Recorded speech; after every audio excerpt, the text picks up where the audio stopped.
Bonjour à tous, aujourd'hui nous nous retrouvons pour une vidéo consacrée à l'installation d'un MOSFET Perun V3 Optical dans la Gearbox de la nouvelle réplique de notre ami Balbuzar 90. Vous avez pu voir sur la page Facebook d'Airsoft & Co les photos traitant de l'installation des pièces d'upgrade avant de pouvoir réaliser cette vidéo. Alors, pour ce qui concerne l'emballage du MOSFET, on retrouve une boîte en carton blanc avec toutes les indications dessus, et à l'intérieur, dans un premier temps, une plaquette avec les liens pour les fichiers PDF à télécharger, les liens QR code, de façon à pouvoir accéder au manuel d'utilisation et d'installation en version polonaise ou version anglaise.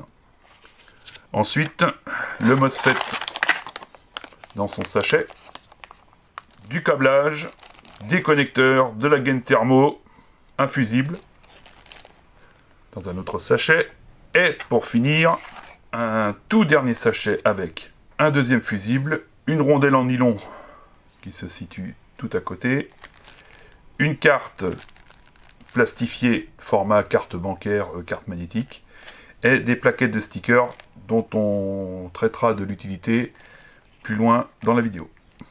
Avant de commencer l'installation, petit conseil, juste avant de déposer la Gearbox du corps de la réplique, j'ai procédé au marquage des différentes positions de la selector plate, de façon à me faciliter le travail pour la suite.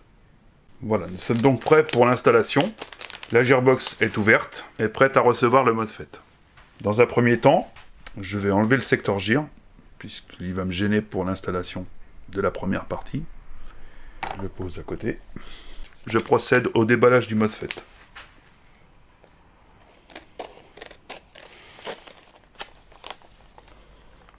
Et voici l'objet du délit. Donc ce MOSFET se présente en deux parties. Tout doucement. Tac. Voilà. Donc dans un premier temps, nous avons la partie du MOSFET qui va se placer, qui va être fixée à l'intérieur de la coque de la Gearbox, comme présenté ici. Au bout de ma pointe, un émetteur infrarouge. Celui-là, c'est l'émetteur qui va concerner la position du secteur Gear. Le deuxième émetteur se trouve ici, et celui-là va concerner la détente. Qui dit émetteur dit qu'il faut absolument la présence d'un récepteur. Le récepteur, vous allez sur la pièce opposée, vous allez le trouver ici pour le secteur Gear, ici pour la queue de détente. Le principe est tout simple, l'émetteur envoie un faisceau infrarouge. Tant qu'il est en contact et qu'il dialogue avec le récepteur, pas de problème. Dès que, pour ce qui concerne le secteur Gear, la dent va venir obstruer le passage, l'active braking va être commandé. Idem pour la queue de détente. Tant que le faisceau sera continu entre l'émetteur et le récepteur, la réplique sera au repos. Dès qu'on actionnera le levier détente et qu'on coupera le faisceau, l'ordre sera donné de déclencher un tir. Concernant la sélection entre semi et full, le capteur se trouve ici. Il est temps maintenant d'installer le MOSFET sur la coque de la Gearbox. Comme vous pouvez le constater, plus de cut-off flavor, pour la bonne et simple raison, comme on vient d'en parler précédemment, la position des dents du secteur Gear feront le travail. Le cut-off ayant été enlevé ainsi que son ressort, j'ai gardé uniquement la vis qui me servira pour la fixation de cette partie du MOSFET. Nous avons vu précédemment lors du déballage qu'il y avait une rondelle en nylon. Elle est dans le sachet avec la carte de format carte magnétique et dans le même sachet que le deuxième fusible. Voilà. Cette rondelle va servir à protéger le circuit imprimé de la tête de vis et en même temps à l'isoler. Voilà, ça c'est bon. Et ensuite, je vais passer le câblage. Donc, il y a 3 câbles, 2 noirs, un rouge qui est de section beaucoup plus fine, par l'orifice du câblage d'origine. Alors, on y va tout doucement. C'est pas la peine d'abîmer l'isolant du câblage. Et voilà. Une fois que c'est fait, on prend le circuit imprimé et on l'installe dans son logement. Vous pouvez remarquer ici que le diamètre de l'orifice correspond au diamètre de la partie où l'on vient visser la vis du cut-off lever dans la configuration d'origine. Je plaque tout ça et maintenant je peux installer la vis de fixation. Hop. Et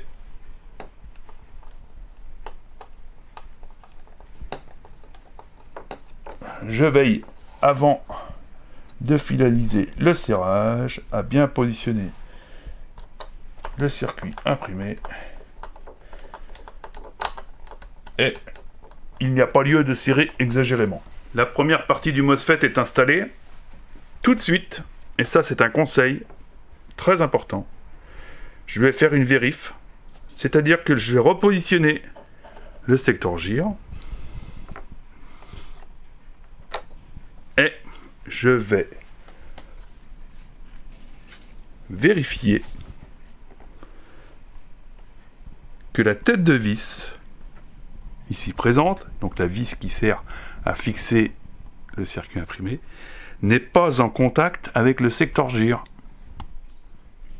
Suivant certains modèles de tête de vis, vous avez le risque de les voir entrer en contact, ce qui ne sera pas bon mécaniquement.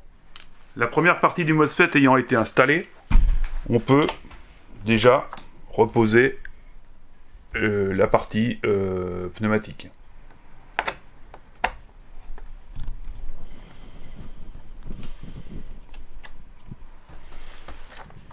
À ce moment-là, il va falloir être très attentif également, parce qu'il y a quand même un risque, et il n'est pas négligeable.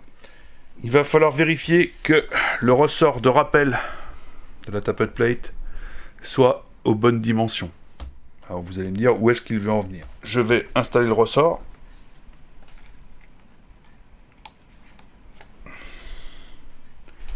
Je vais l'accrocher sur son ergot. Voilà. Et là, il y a une vérif très importante à effectuer. Il va falloir veiller à ce que le diamètre de votre ressort de rappel ne vienne pas en contact avec la soudure du fil noir, ici présente. Alors pour ce faire, vous avez la solution toute simple. En fonction des fabricants, vous remarquerez que le diamètre du ressort peut varier. N'hésitez pas à reprendre un sachet un set de ressorts. Et bien souvent, on arrive à trouver le diamètre adéquat. Mais attention, à ce niveau-là, c'est quand même un point sensible.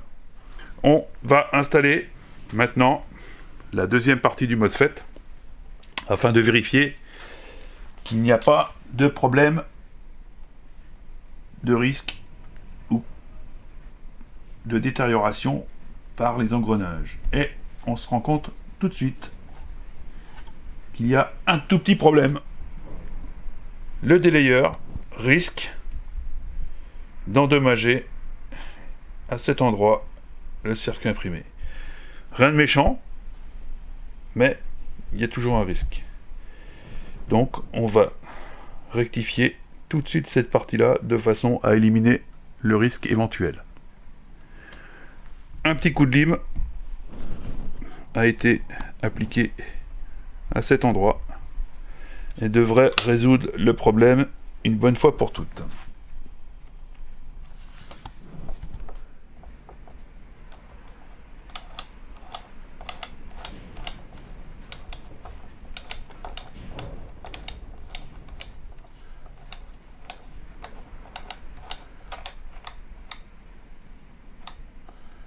Dans un premier temps, aucun risque d'accrochage. Je remets la coque de la Gearbox de façon à être dans la meilleure configuration possible au niveau de l'alignement des engrenages.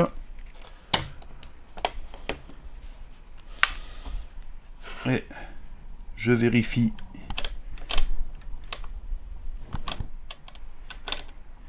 que le risque de choc est nul. C'est tout bon. Après vérification, je peux à nouveau ouvrir ma Gearbox afin de continuer l'installation. Je retire la partie supérieure du MOSFET, décidément, et je peux tout de suite remettre en position le ressort de la top plate. Ça sera fait, on sera quitte d'oublier. Et on va se pencher maintenant sur le levier de détente. Pour ce qui concerne le levier de détente, une petite opération est à réaliser, rien de bien méchant. On a notre levier de détente. Alors, deux parties. Le ressort de rappel dont on n'a pas l'utilité dans l'immédiat. Et l'on va prendre dans le sachet les stickers destinés à la détente, ceux qui sont indiqués Trigger Stickers. Voilà. Ces stickers, au nombre de 4, on n'en aura l'utilité que d'un. On va donc installer un de ces stickers sur la partie triangulaire de la pièce pivotante du levier de détente. Perun conseille de la coller avec de la superglue, bien qu'elle soit autocollante.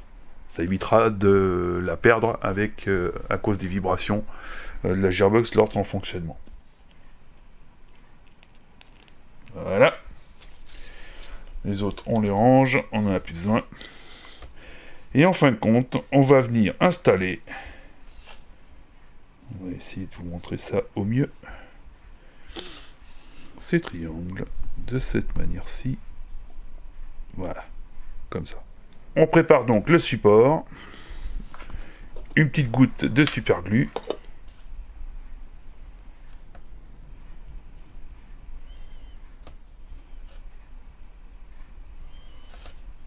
voilà, et on laisse sécher ça tranquillement. Bien, le sticker sur le levier de détente a été installé. Du coup, pour l'instant, je fais un peu de ménage, je le mets sur le côté,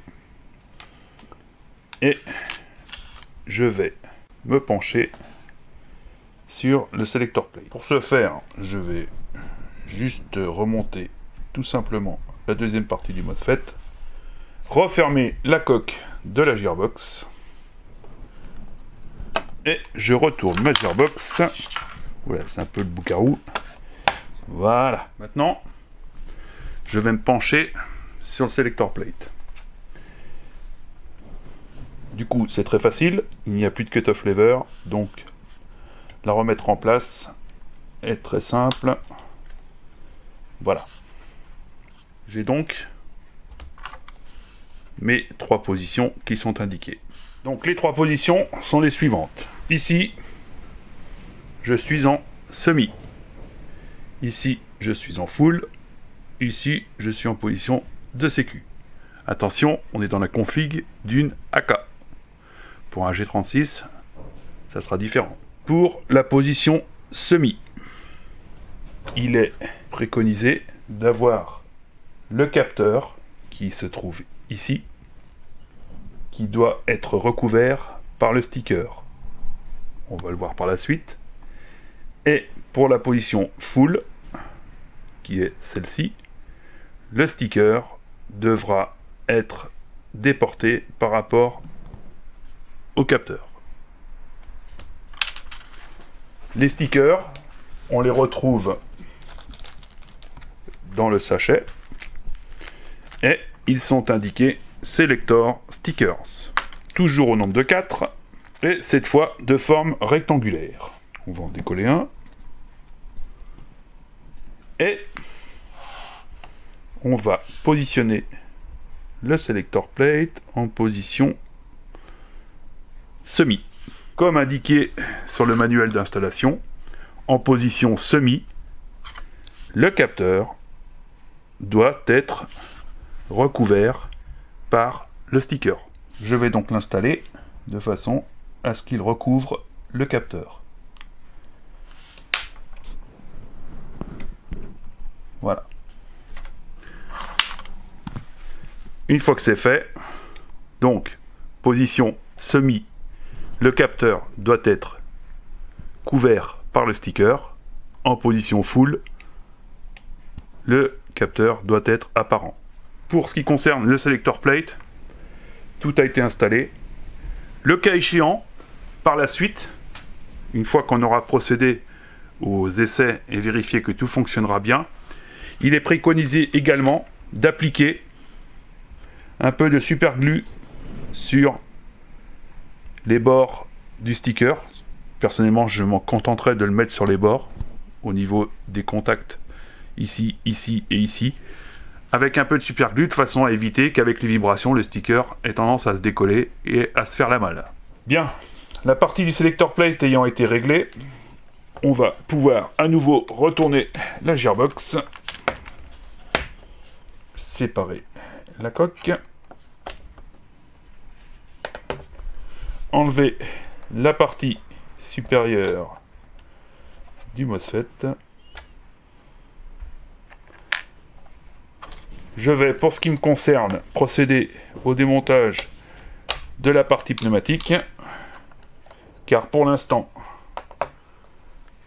seul le cylindre a été lubrifié. Je vais finaliser le graissage de mes bushings sur la face opposée, puisque l'autre partie a été réalisée. Le graissage de la zone de translation du piston, de la tapered plate. L'installation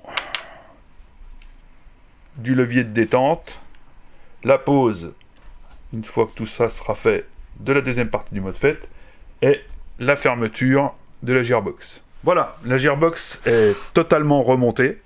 On peut constater la sortie de 3 câbles, 2 de couleur noire, ils sont repérés via un sticker, B- pour le moins de la batterie, M- pour le moins du moteur, et un câble rouge de plus petite section qui devra être connecté au câble le câble rouge qui ira directement, donc c'est-à-dire celui-ci, qui est livré dans le sachet avec les connecteurs, qui lui ira directement du plus moteur au plus de la batterie. On connectera donc via une raponce ce petit câble sur le gros câble, et une fois que les deux seront connectés ensemble, entre cette raponce et la batterie, il faudra installer le fusible. Pour installer le fusible, nous avons 2 connecteurs sur lesquels on soudera le câble d'arrivée, le câble de départ, et le fusible pourra venir s'enficher sur ces dernières. On a 2 types de fusibles. Un fusible de 40 ampères, un fusible de 25 ampères. 40 ampères étant destiné à des configurations avec des gros ressorts.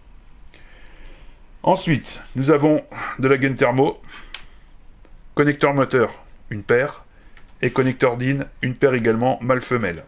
Il ne me reste plus qu'à installer la gearbox sur la réplique, configurer le câblage en fonction de cette réplique, puisqu'il n'y a rien d'établi. En fonction de la... C'est pour ça que la version 3 du Perun Optical est livrée avec un câblage nu, pour la bonne et simple raison, c'est qu'en fonction de la réplique qui va le recevoir, en l'occurrence G36, AK ou autre, il faudra configurer son câblage en fonction de la place qui vous sera attribuée. Sur ce, je vous dis à très vite pour les essais et le paramétrage du MOSFET sur la réplique de destination.